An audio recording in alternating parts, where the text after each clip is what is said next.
Des écoliers du Pacifique et d'Australie ont lancé une semaine de manifestation mondiale pour appeler à l'action climatique. De Sydney à Séoul jusqu'à Sao Paulo, des élèves vont boycotter les salles de classe pour participer à cette très symbolique grève de l'école pour le climat.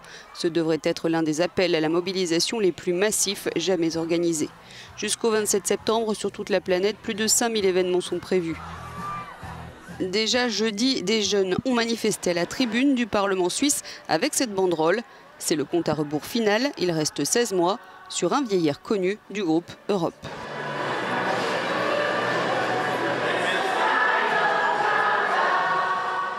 Mardi, des militants du climat ont célébré les funérailles de notre Terre au début de la semaine de la mode de Londres. Certains ont demandé l'annulation de l'événement, arguant qu'il n'y a pas de mode sur une planète morte.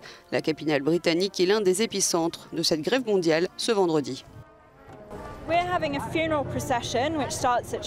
Nous avons donc une procession funèbre qui commence à Trafalgar Square et se termine au siège de la Fashion Week de Londres. Pourquoi? Parce que nous faisons face à une urgence absolue et que nous avons tous besoin d'espace pour faire notre deuil collectivement.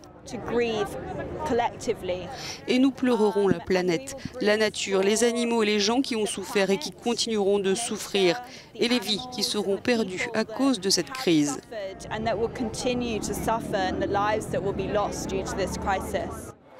En Allemagne, Angela Merkel vient d'annoncer un nouveau plan pour réduire les émissions de gaz à effet de serre et aller vers une économie plus verte.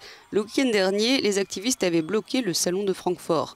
Dans un pays aussi fier de son industrie automobile, cette manifestation était significative.